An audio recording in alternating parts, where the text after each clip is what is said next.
صلاة التراويح.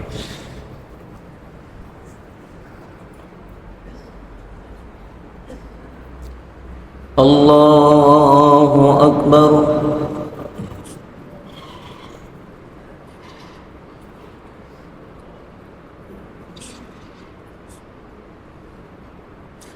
الحمد لله رب العالمين الرحمن الرحيم مالك يوم الدين إياك نعبد وإياك نستعين اهدنا الصراط المستقيم صراط الذين أنعمت عليهم غير المغضوب عليهم ولا الضالين. فمن أظلم ممن كذب على الله وكذب بالصدق إذ جاءه أليس في جهنم مثوى للكافرين والذي جاء بالصدق وصدق به أولئك هم المتقون لهم ما يشاءون عند ربهم ذلك جزاء المحسنين ليكفر الله عنهم أسوأ الذي عملوا ويجزيهم أجرهم بأحسن الذي كانوا يعملون أليس الله بكاف عبده ويخوفونك بالذين من دونه ومن يضلل الله فما له من هاد ومن يهد الله فما له من مضل أليس الله بعزيز ذي انتقام ولئن سألتهم من خلق السماوات والأرض ليقولن الله قل أفرأيتم ما تدعون من دون الله إن أرادني الله بضر هل هن كاشفات ضره أو أرادني برحمة هل هن ممسكات رحمته قل حسبي الله عليه يتوكل المتوكلون قل يا قوم اعملوا على مكانتكم إني عامل فسوف تعلمون من يأتيه عذاب يخزيه ويحل عليه عذاب مقيم إنا أنزلنا عليك الكتاب للناس بالحق فمن اهتدى فلنفسه ومن ضل فإنما يضل عليها وما أنت عليهم بوكيل فالله يتوفى الأنفس حين موتها والتي لم تمت في منامها فيمسك التي قضى عليها الموت ويرسل الأخرى إلى أجل مسمى إن في ذلك لآيات لقوم يتفكرون أم اتخذوا من دون الله شفعاء قل أولو كانوا لا يملكون شيئا ولا يعقلون قل لله الشفاعة جميعا له ملك السماوات والأرض ثم إليه ترجعون وإذا ذكر الله وحده اشمأزت قلوب الذين لا يؤمنون بالآخرة وإذا ذكر الذين من دونه إذا هم يستبشرون قل اللهم فاطر السماوات والأرض عالم الغيب والشهادة أنت تحكم بين عبادك فيما كانوا فيه يختلفون ولو أن للذين ظلموا ما في الأرض جميعا ومثله معه لافتدوا به من سوء العذاب يوم القيامة وبدا لهم من الله ما لم يكونوا يحتسبون وبدا لهم سيئات ما كسبوا وحاق بهم ما كانوا به يستهزئون فإذا مس الإنسان ضر دعانا ثم إذا خولناه نعمة منا قال إنما أوتيته على علم بل هي فتنة ولكن أكثرهم لا يعلمون قد قالها الذين من قبلهم فما أغنى عنهم ما كانوا يكسبون فأصابهم سيئات ما كسبوا والذين ظلموا من هؤلاء سيصيبهم سيئات ما كسبوا وما هم بمعجزين أولم يعلموا أن الله يبسط الرزق لمن يشاء ويقدر إن في ذلك لآيات لقوم يؤمنون قل يا عبادي الذين أسرفوا على أنفسهم لا تقنطوا من رحمة الله إن الله يغفر الذنوب جميعا إنه هو الغفور الرحيم وأنيبوا إلى ربكم وأسلموا له من قبل أن يأتيكم العذاب ثم لا تنصرون واتبعوا أحسن ما أنزل إليكم من ربكم من قبل أن يأتيكم العذاب بغتة وأنتم لا تشعرون أن تقول نفس يا حسرة على ما فرطت في جنب الله وإن كنت لمن الساخرين أو تقول لو أن الله هداني لكنت من المتقين أو تقول حين ترى العذاب لو أن لي كرة فأكون من المحسنين بلى قد جاءتك آياتي فكذبت بها واستكبرت وكنت من الكافرين ويوم القيامة ترى الذين كذبوا على الله وجوههم مسودة أليس في جهنم مثوى للمتكبرين وينجي الله الذين اتقوا بمفازتهم لا يمسهم السوء ولا هم يحزنون الله خالق كل شيء وهو على كل شيء وكيل له مقاليد السماوات والأرض والذين كفروا بآيات الله أولئك هم الخاسرون قل أفغير الله تأمروني أعبد أيها الجاهلون ولقد أوحي إليك وإلى الذين من قبلك لئن أشركت ليحبطن عملك ولتكونن من الخاسرين بل الله فاعبد وكن من الشاكرين وما قدروا الله حق قدره والأرض جميعا قبضته يوم القيامة والسماوات مطويات بيمينه سبحانه وتعالى عما يشركون ونفخ في السور فصعق من في السماوات ومن في الأرض إلا من شاء الله ثم نفخ فيه أخرى فإذا هم قيام ينظرون وأشرقت الأرض بنور ربها ووضع الكتاب وجيء بالنبيين والشهداء وقضي بينهم بالحق وهم لا يظلمون ووفيت كل نفس ما عملت وهو أعلم بما يفعلون وسيق الذين كفروا إلى جهنم زمرا حتى إذا جاءوها فتحت أبوابها وقال لهم خزنتها ألم يأتكم رسل منكم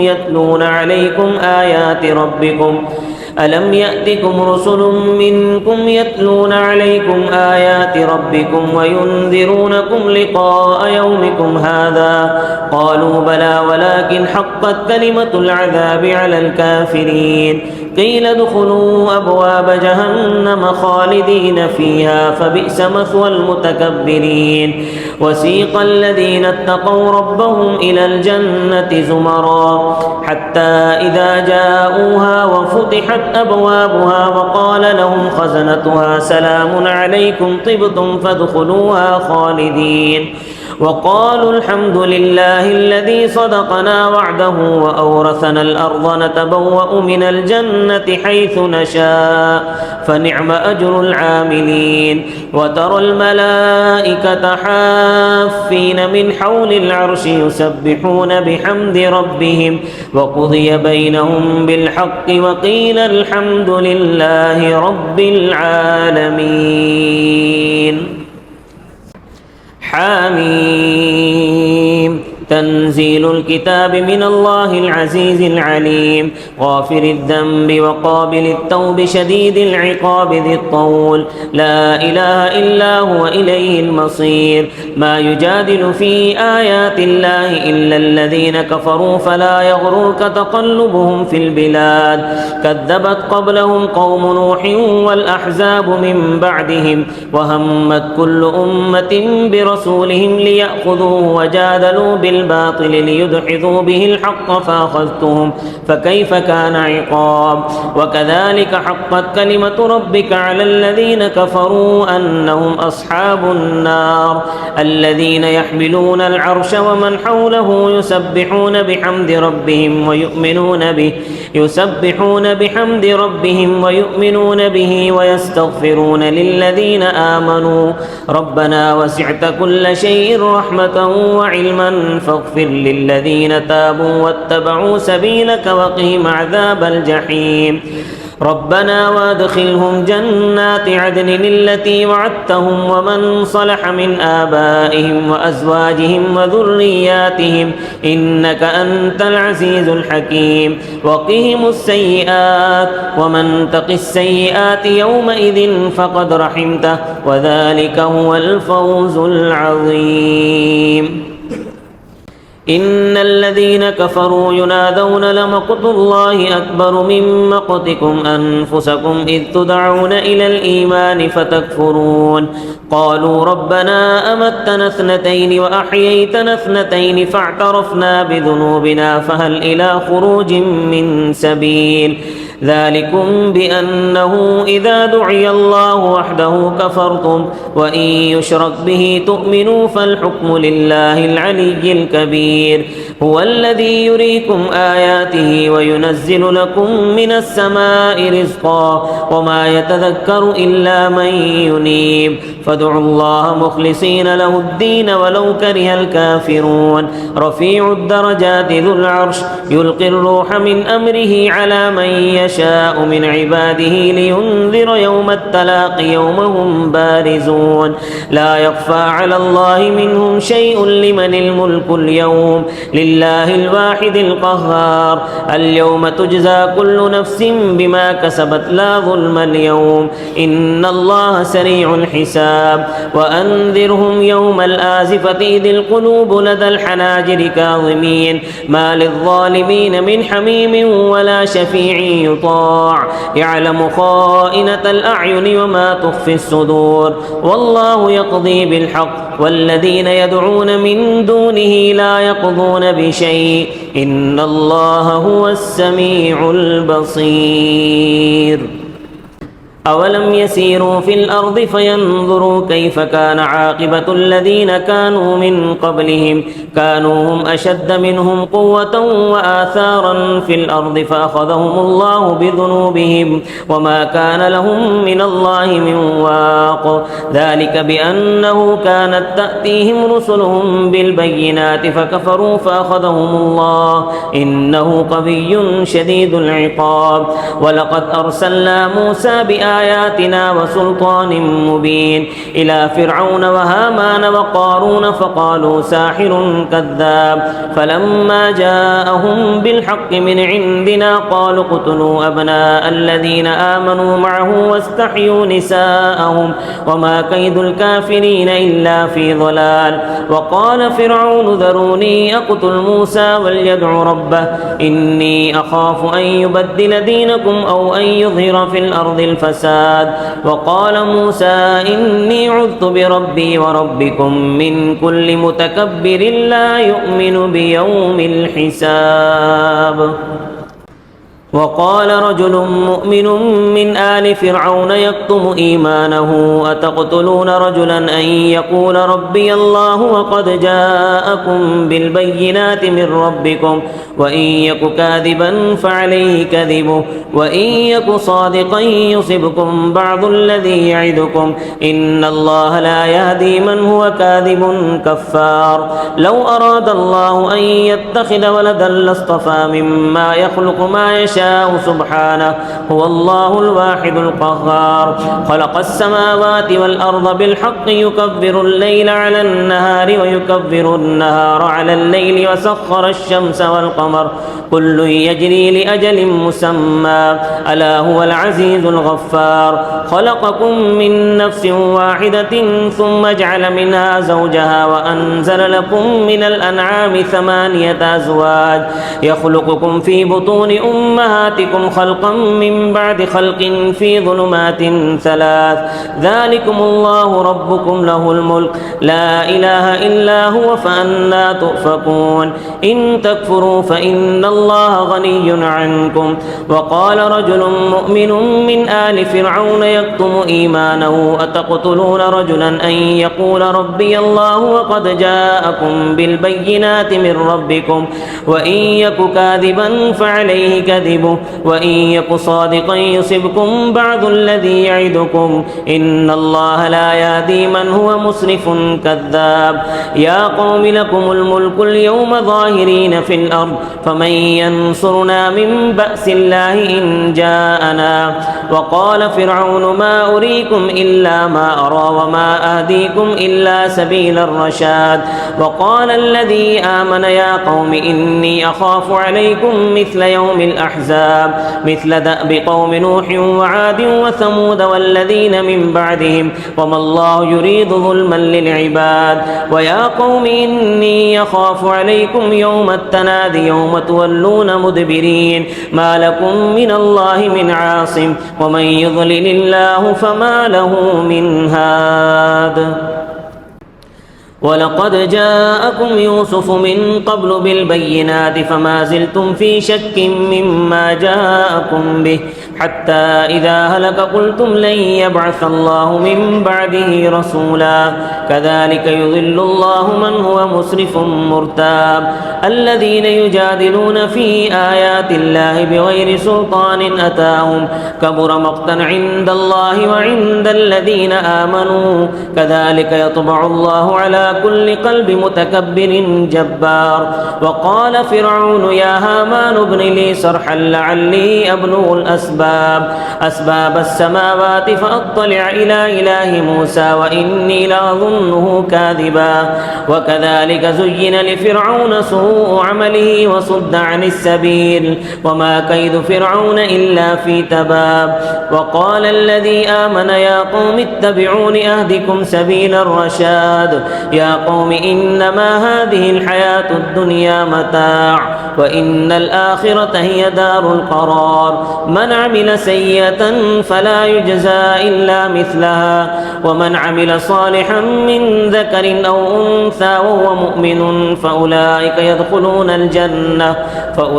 يدخلون الجنة يرزقون فيها بغير حساب ويا قوم ما لي أدعوكم إلى النجاة وتدعونني إلى النار تدعونني لأكفر بالله وأشرك بي ما ليس لي به علم وأنا أدعوكم إلى العزيز الغفار لا جرم أن ما تدعونني إليه ليس له دعوة في الدنيا ولا في الآخرة وأن مردنا إلى الله وأن المسرفين هم أصحاب النار فستذكرون ما أقول لكم وأفوض أمري إلى الله إن الله بصير بالعباد فوقاه الله سيئات ما مكروا وحاق بآل فرعون سوء العذاب النار يعرضون عليها غدوا وعشيا ويوم تقوم الساعة أدخلوا آل فرعون أشد العذاب وإذ يتحاجون في النار فيقول الضعفاء للذين استكبروا إنا كنا لكم تبعا فهل أنتم مغنون عنا نصيبا من النار قال الذين استكبروا إنا كل فيها إن الله قد حكم بين العباد وقال الذين في النار لخزنة جهنم ادعوا ربكم يخفف عنا يوما من العذاب قالوا أولم تك تأتيكم رسلكم بالبينات قالوا بلى قالوا فادعوا وما دعاء الكافرين إلا في ضلال إنا لننصر رسلنا والذين آمنوا في الحياة الدنيا ويوم يقوم الأشهاد يوم لا ينفع الظالمين معذرتهم ولهم اللعنة ولهم سوء الدار ولقد آتينا موسى الهدى وأورثنا بني إسرائيل الكتاب هدى وذكرى لأولي الألباب فاصبر إن وعد الله حق واستغفر لذنبك وسبح بحمد ربك بالعشي والإبكار إن الذين يجادلون في آيات الله بغير سلطان أتاهم إن في صدورهم إلا كبر ما هم ببالغيه فاستعذ بالله إنه هو السميع البصير لخلق السماوات والأرض أكبر من خلق الناس ولكن أكثر الناس لا يعلمون وما يستوي الأعمى والبصير والذين آمنوا وعملوا الصالحات ولا المسيء قليلا ما تتذكرون إن الساعة لآتية لا ريب فيها ولكن أكثر الناس لا يؤمنون وقال ربكم ادعوني أستجب لكم إن الذين يستكبرون عن عبادتي سيدخلون جهنم داخرين الله الذي جعل لكم الليل لتسكنوا فيه والنهار مبصرا إن الله لذو فضل على الناس ولكن أكثر الناس لا يشكرون ذلكم الله ربكم خالق كل شيء لا إله إلا هو فأنى تؤفكون كذلك يؤفك الذين كانوا بآيات الله يجحدون الله الذي جعل لكم الأرض قرارا والسماء بناء وصوركم فأحسن صوركم ورزقكم من الطيبات ذلكم الله ربكم فتبارك الله رب العالمين هو الحي لا إله إلا هو فادعوه مخلصين له الدين الحمد لله رب العالمين قل إني نهيت أن أعبد الذين تدعون من دون الله لما جاءني البينات من ربي وأمرت أن أسلم لرب العالمين هو الذي خلقكم من تراب ثم من نطفة ثم من علقة ثم يخرجكم طفلا ثم لتبلغوا أشدكم ثم لتكونوا شيوخا ومنكم من يتوفى من قبل ولتبلغوا أجلا مسمى ولعلكم تعقلون هو الذي يحيي ويميت فإذا قضى أمرا فإنما يقول له كن فيكون ألم تر إلى الذين يجادلون في آيات الله أنى يصرفون الذين كذبوا بالكتاب وبما أرسلنا به رسلنا فسوف يعلمون إذ الأغلال في أعناقهم والسلاسل يسحبون في الحميم ثم في النار يسجرون ثم قيل لهم أين ما كنتم تشركون من دون الله قالوا ضلوا عنا بل لم نكن ندعو من قبل شيئا كذلك يضل الله الكافرين ذلكم بما كنتم تفرحون في الأرض بغير الحق وبما كنتم تمرحون ادخلوا أبواب جهنم خالدين فيها فبئس مثوى المتكبرين وقيل للذين اتقوا ماذا أنزل ربكم وقيل فبئس مثوى المتكبرين فاصبر إن وعد الله حق فإما نرينك بعض الذي نعدهم أو نتوفينك فإلينا يرجعون ولقد أرسلنا رسلا من قبلك منهم من قصصنا عليك ومنهم من لم نقصص عليك وما كان لرسول أن يأتي بآية إلا بإذن الله فإذا جاء أمر الله قضي بالحق وخسر هنالك المبطلون الله الذي جعل لكم الأنعام لتركبوا منها ومنها تأكلون ولكم فيها منافع ولتبلغوا عليها حاجة في صدوركم وعليها وعلى الفلك تحملون ويريكم آياته فأي آيات الله تنكرون أفلم يسيروا في الأرض فينظروا كيف كان عاقبة الذين من قبلهم كانوا أكثر منهم وأشد قوة وآثارا في الأرض فما أغنى عنهم ما كانوا يكسبون فلما جاءتهم رسلهم بالبينات فرحوا بما عندهم من العلم وحاق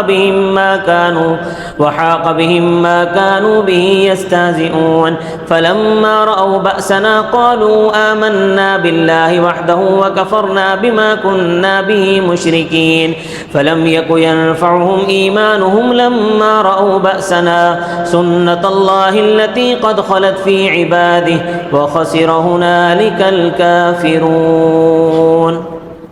حميم تنزيل من الرحمن الرحيم كتاب فصلت آياته قرآنا عربيا لقوم يعلمون بشيرا ونذيرا فأعرض أكثرهم فهم لا يسمعون وقالوا قلوبنا في أكنة مما تدعونا إليه وفي آذاننا وقر ومن بيننا وبينك حجاب فاعمل إننا عاملون قل إنما أنا بشر مثلكم يوحى إلي أنما إلهكم إله واحد فاستقيموا إليه فاستغفروه وويل للمشركين الذين لا يؤتون الزكاة وهم بالآخرة هم كافرون إن الذين آمنوا وعملوا الصالحات لنكفرن عنهم سيئاتهم ولنجزينهم أحسن الذي كانوا يعملون قل أئنكم لتكفرون بالذي خلق الأرض في يومين وتجعلون له أندادا ذلك رب العالمين وجعل فيها رواسي من فوقها وبارك فيها وقدر فيها أقواتها في 4 أيام سواء للسائلين ثم استوى إلى السماء وهي دخان فقال لا وللأرض ائتيا طوعا أو كرها قالتا أتينا طائعين فقضاهن 7 سماوات في يومين وأوحى في كل سماء أمرها وزينا السماء الدنيا بمصابيح وحفظا ذلك تقدير العزيز العليم فإن أعرضوا فقل أنذرتكم صاعقة مثل صاعقة عاد وثمود إذ جاءتهم الرسل من بين أيديهم ومن خلفهم ألا تعبدوا إلا الله وقالوا لو شاء ربنا لأنزل ملائكة فإنا بما أرسلتم به كافرون فأما عاد فاستكبروا في الأرض بغير الحق وقالوا من أشد منا قوة أولم يروا أن الله الذي خلقهم هو أشد منهم قوة وكانوا بآياتنا يجحدون فأرسلنا عليهم ريحا صرصرا في أيام نحسات لنذيقهم عذاب الخزي في الحياة الدنيا ولعذاب الآخرة أخزى وهم لا ينصرون فأما ثمود فهديناهم فاستحبوا العمى على الهدى فأخذتهم صاعقة العذاب الهون بما كانوا يكسبون ونجينا الذين آمنوا وكانوا يتقون ويوم يحشر أعداء الله إلى النار فهم يوزعون حتى إذا ما جاءوها شهد عليهم سمعهم وأبصارهم وجلودهم بما كانوا يعملون وقالوا لجلودهم لم شهدتم علينا قالوا أنطقنا الله الذي أنطق كل شيء وهو خلقكم أول مرة وإليه ترجعون وما كنتم تستترون أن يشهد عليكم سمعكم ولا أبصاركم ولا جلودكم ولكن ظننتم أن الله لا يعلم كثيرا مما تعملون وذلكم ظنكم الذي ظننتم بربكم أرداكم فأصبحتم من الخاسرين فإن يصبروا فالنار مثوى لهم وإن يستعتبوا فما هم من المعتبين وقيضنا لهم قرناء فزينوا لهم ما بين أيديهم وما خلفهم وحق عليهم القول في قد خلت من قبلهم من الجن والإنس إنهم كانوا خاسرين وقال الذين كفروا لا تسمعوا لهذا القرآن والغوا فيه لعلكم تغلبون فلنذيقن الذين كفروا عذابا شديدا ولنجزينهم أسوأ الذي كانوا يعملون ذلك جزاء أعداء الله النار لهم فيها دار الخلد جزاء بما كانوا بآياتنا يجحدون وقال الذين كفروا ربنا أرنا الذين أضلانا من الجن والإنس نجعلهما تحت أقدامنا ليكونا من الأسفلين إن الذين قالوا ربنا الله ثم استقاموا تتنزل عليهم الملائكة ألا تخافوا ولا تحزنوا وأبشروا بالجنة التي كنتم توعدون نحن أولياؤكم في الحياة الدنيا وفي الآخرة ولكم فيها ما تشتهي أنفسكم ولكم فيها ما تدعون نزلا من غفور رحيم ومن أحسن قولا ممن دعا إلى الله وعمل صالحا وقال إنني من المسلمين ولا تستوي الحسنة ولا السيئة ادفع بالتي هي أحسن فإذا الذي بينك وبينه عداوة كأنه ولي حميم وما يلقاها إلا الذين صبروا وما يلقاها إلا ذو حظ عظيم وإما ينزغنك من الشيطان نزغ فاستعذ بالله إنه هو السميع العليم ومن آياته الليل والنهار والشمس والقمر لا تسجدوا للشمس ولا للقمر واسجدوا لله الذي خلقهن إن كنتم إياه تعبدون فإن استكبروا فالذين عند ربك يسبحون له بالليل والنهار وهم لا يسأمون ومن آياته أنك ترى الأرض خاشعة فإذا أنزلنا عليها الماء اهتزت وربت إن الذي أحياها لمحيي الموتى إنه على كل شيء قدير إن الذين يلحدون في آياتنا لا يخفون علينا أفمن يلقى في النار خير أم من يأتي آمنا يوم القيامة اعملوا ما شئتم إنه بما تعملون بصير إن الذين كفروا بالذكر لما جاءهم وإنه لكتاب عزيز لا يأتيه الباطل من بين يديه ولا من خلفه تنزيل من حكيم حميد ما يقال لك إلا ما قد قيل للرسل من قبلك إن ربك لذو مغفرة وذو عقاب أليم ولو جعلناه قرآنا أعجميا لقالوا لولا فصلت آياته أعجمي وعربي قل هو للذين آمنوا هدى وشفاء والذين لا يؤمنون في آذانهم وقر وهو عليهم عمى أولئك ينادون من مكان بعيد ولقد آتينا موسى الكتاب فاختلف فيه ولولا كلمة سبقت من ربك لقضي بينهم وإنهم لفي شك منه مريب من عمل صالحا فلنفسه ومن أساء فعليها وما ربك بظلام للعبيد الله أكبر السلام عليكم ورحمة الله السلام عليكم ورحمة الله